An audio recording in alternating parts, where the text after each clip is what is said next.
The cheers of victory were still echoing through the streets of Kingston when the phone on Prime Minister Andrew Holness's desk began to ring. Not just any line, but the secure state channel, the one reserved for emergencies, the one that almost never buzzes without reason. The screen flashed a name that made him sit upright: Wagadougou state line.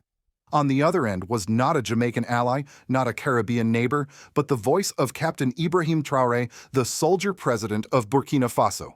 At first, his words carried the warmth of congratulations, praise for the Jamaican people's trust in their leader. Yet within moments, that warmth cooled into something else, warning, urgent, and heavy. Traoré did not call just to celebrate. He called to alert. He spoke of wolves in the shadows, foreign companies preparing to disguise plunder as partnership papers that promised jobs while hiding chains in the fine print, and ministers who might already have sold their loyalty to interests beyond the island.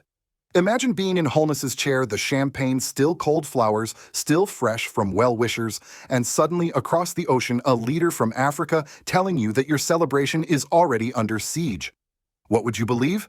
Would you dismiss it as paranoia, or would you search your own desk for the hidden clauses he warned about? This is not just a story of politics in Jamaica. It is a story of how Africa's scars and the Caribbean's wounds mirror one another, how leaders like Ibrahim Traoré see the same patterns repeating: aid that enslaves, loans that bleed, contracts that strip nations of dignity. And it raises the question, will Holness become another name in the long list of leaders who bowed, or will he seize this moment to fight for sovereignty? Brothers and sisters, stay with us. Because what began as a phone call could ignite a movement stretching from Kingston to Wagadougou, from the Caribbean to Africa. And before we dive deeper, I must ask you, do you believe Jamaica can truly stand with Africa against the empires of old? Please share if you feel that you are one of the first to know about and support President Ibrahim Traoré. Subscribe if you believe that the truth is more important than the headlines. The morning after his re-election should have been one of triumph for Andrew Holness. The newspapers carried his smiling portrait, supporters filled Kingston's squares with drums, horns, and fireworks, and ministers paraded into his office to pledge loyalty. Yet the secure line from Wagadougou shattered that moment. Ibrahim Traoré's words were clear, steady, and heavy with experience. Andrew, victory can sour quickly if you do not break the old ways. I have seen it in Africa too many times. The people cry for wages that give dignity, for leaders who do not bow to corruption. If you do not stamp on it, it will stamp on you. Holness was taken aback. He had expected a friendly congratulation, not a lecture on corruption and survival. He thanked Traoré politely, but his voice betrayed confusion. President Traoré, why call me directly? The answer came with urgency. Traoré spoke of Western corporations already circling Jamaica, wearing the mask of development, but hiding the appetite of predators. They would arrive with smiles and promises, jobs, investments, renewable energy projects, but buried in their contracts were claws. The very sovereignty of Jamaica was at stake. Holness frowned uneasy. You make it sound like a conspiracy. No, Traoré replied sharply. It is not conspiracy. It is the same system. The one that bled Africa of gold, diamonds, and oil now reaches for your bauxite and your ports. I have documents, intercepted cables, agreements drafted in European boardrooms with Jamaica's name on them. They speak of carving out your resources in exchange for loans that will never free you, only chain you tighter. The Jamaican Prime Minister sat upright, the celebration fading like smoke. Documents, ministers' contracts written abroad that threatened to rewrite his nation's destiny. Still, the politician in him resisted. Jamaica has partners, Holness argued. Tourism, imports, financial aid. These are lifelines. We cannot afford to slam doors on those who keep our economy afloat. But Traoré's reply cut deep. That is how they say you survive. But look closely, does aid ever make you stronger or only more dependent? Africa relied too until our cities starved while our land was rich. Do not mistake dependency for survival. The conversation shifted from warning to revelation. Traoré spoke of a specific proposal already sitting on Holness's desk, Renewable Horizons Limited. It promised solar farms, infrastructure, and jobs.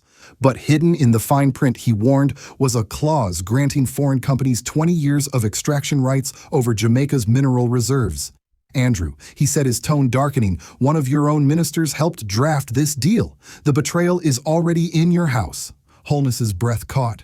He looked across his desk at the pile of documents delivered that very morning. His eyes landed on a glossy proposal he had barely skimmed. Trembling, he flipped through the pages, scanning clause after clause until his heart froze. The third clause spelled it out: exclusive extraction rights granted for a minimum of 20 years. The pen slipped from his fingers. The flowers in his office, gifts from well-wishers, suddenly looked like funeral wreaths. His celebration had become a battlefield. "Do you see?" Traore's voice came through the static, steady as a drumbeat. "I do not lie. The wolves are already inside, and one of your own helped them." Holness pressed a hand to his temple. "If this is true, then I am sitting on a powder keg. But how can I cut out betrayal without tearing my government apart?" Traore's reply was relentless. "You cannot cut it quietly. To remove the rot, you must expose it to light. If you bury it, the others will bury the truth with it. Your people must see the face of corruption, or they will never believe you fought for them." Holness bristled. He imagined the chaos markets collapsing, opposition screaming, his own party fracturing. And yet deep down he knew Traore was right.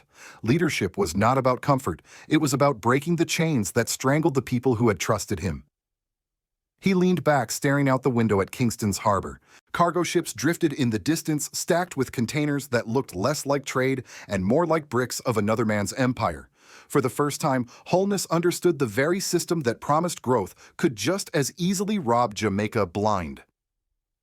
That night, after his ministers had gone, he returned to his desk.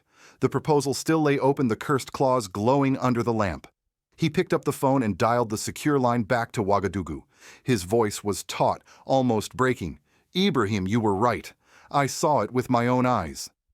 But tell me, how do I fight this without tearing Jamaica apart?" On the other end, Traore's voice came unwavering. "You do not fight to save your ministers. You fight to save your people. Invest in them, not in foreign loans. Stamp out corruption before it strangles you. The people did not give you another term to polish chains, they gave it so you could break them." Holness exhaled slowly, staring again at the city lights beyond his window. The election he had won just days before now felt like the easy part. The real struggle was only beginning. The warning from Ibrahim Traoré might have remained just words on a phone line until Andrew Holness stepped into his first cabinet meeting after the election. The room was filled with laughter, congratulations, and the hum of political victory. But for Holness, every handshake felt like a mask, every smile a disguise. Traoré's voice echoed in his mind. "Watch who squirms, who sweats, who avoids your gaze. The guilty always fear the mirror." He cleared his throat and spoke with an uncharacteristic sharpness. "Gentlemen, before we discuss portfolios, there is one matter that disturbs me deeply. A proposal has landed on my desk, Renewable Horizons Limited. At first glance, it promises solar farms, jobs, investment. But buried in its clauses is a hand reaching for our soil. 20 years of extraction rights hidden under the name of development."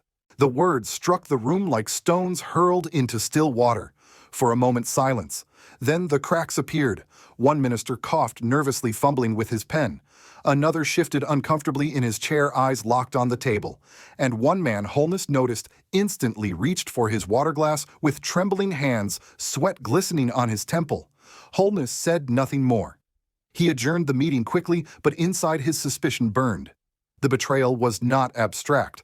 It was alive, breathing, sitting across from him at his own table. That night he dialed the secure line again. His voice was tight. "You were right, Ibrahim. I saw it with my own eyes. One of them is compromised. But how do I cut him out without tearing my government apart?" Traoré's reply was firm, uncompromising. "You cannot cut rot quietly. If you remove him in silence, the others will bury the truth. You must expose him before the people so that Jamaica sees the face of corruption. Only then will your house be cleansed." Holness felt his stomach twist. He imagined the fallout markets collapsing, opposition leaders baying for blood, foreign investors pulling out overnight. His own party could splinter. And yet Traoré's voice carried a weight of conviction that pierced through his fears. Leadership is not about keeping balance. It is about breaking the scales that were rigged against your people in the first place. The decision came 2 days later. Under the bright lights of a press conference broadcast live across Jamaica, Andrew Holness stood before the nation. Behind him, rows of uneasy ministers shifted in their seats, faces pale under the cameras. In his hand was a folder, the same proposal that had nearly slipped past unnoticed. His voice was calm but sharp as steel. The people of Jamaica have trusted me with another term. That trust cannot coexist with betrayal. Today I reveal to you a document signed in secret disguised as investment. In truth, it was theft and agreement that would have surrendered our land, our minerals, our sovereignty for 20 years. Gasps rippled through the audience, reporters scribbled furiously, cameras zoomed in on the folder he held high, and then came the thunderbolt. One of my own ministers was involved. He betrayed the cabinet, the people, and the sovereignty of Jamaica. The room erupted in chaos. Reporters shouted demanding names. Ministers exchanged panicked glances. And one man, the same who had sweated under Holness's gaze, turned ghostly pale, his hands shaking uncontrollably. The mask had cracked, and the nation could see the rot inside. Across the Atlantic in Wagadougou, Ibrahim Traoré watched the live broadcast on a secure feed. A rare smile touched his lips. "Good," he murmured. "He has chosen truth." But in Paris, fury exploded behind closed doors. "He is exposing everything," one official barked. "If Jamaica joins the Africans in defiance, our grip slips further." Another slammed the table. "Then we remind him who truly controls the markets." Orders were whispered, cables dispatched. The quiet war had begun. Back in Kingston, the streets erupted too, but not in fear. Crowds flooded downtown, waving flags, chanting and singing Bob Marley with a fire not seen in years. "No more chains, Jamaica first," they cried. What began as suspicion in a quiet office had now become a movement in the streets. For Holness, the choice had been made. His government was no longer about managing stability. It was about survival, sovereignty, and the courage to face both traitors within and empires without. And in that moment, he understood what Traore meant. Truth always draws blood. The revelation struck Jamaica like a thunderclap. Overnight, the atmosphere of celebration was replaced with suspicion, anger, and defiance. Andrew Holness's decision to go public with the incriminating contract did not just expose one minister, it ripped the veil from an entire system that Jamaicans had long suspected but never seen so clearly. On the streets of Kingston, the people responded first. Market vendors left their stalls, taxi drivers parked their cars, students poured into town squares. The words "Renewable Horizons Limited" became shorthand for betrayal, whispered in buses, shouted in rallies, painted on walls. For the first time in years, the Jamaican public felt that their leader had chosen them over foreign money. Flags waved above crowds chanting, "No more chains." Jamaica First, Bob Marley's lyrics thundered from loudspeakers, not as nostalgia, but as a living call to resistance. But the energy of the people clashed immediately with the tremors inside government. The accused minister, though not named by Holness on stage, became the focus of suspicion. Every movement, every statement he made was dissected by the press and the public. Opposition leaders smelled blood. Some demanded immediate resignation, others accused Holness of staging a political theater to distract from deeper corruption. Parliament sessions devolved into shouting matches. Holness found himself in a storm he could not fully control. By revealing the truth, he had gained the trust of the masses, but risked tearing his cabinet apart. Allies urged him to stay cautious. Markets will panic. Andrew, investors will flee. But he remembered Traoré's words. "If you bury the truth, the others will bury it too." International pressure followed swiftly. Foreign embassies in Kingston released carefully worded statements praising Jamaica's commitment to transparency, but behind the scenes, warnings poured in. Credit ratings agencies hinted at downgrades. Rumors swirled of foreign investors preparing to pull out. The Jamaican dollar wobbled.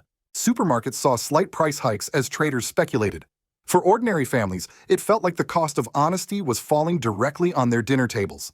Yet something unexpected happened in those same households. Instead of turning their anger against Holness, many Jamaicans rallied tighter around him.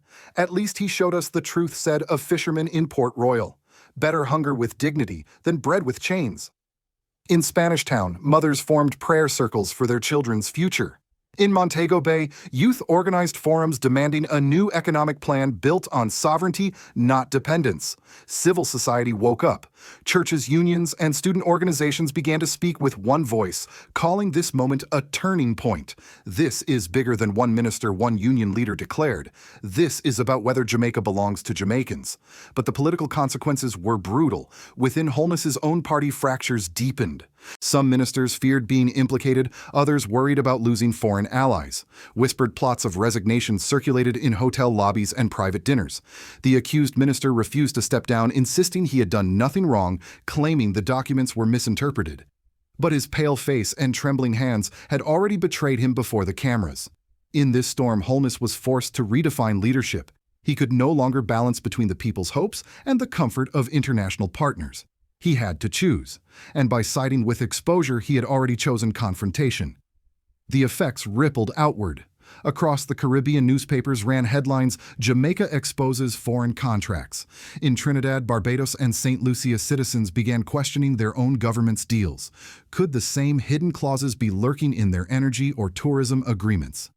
What Holness had unleashed was not just a domestic scandal, it was a regional awakening. And in Africa, the story spread quickly.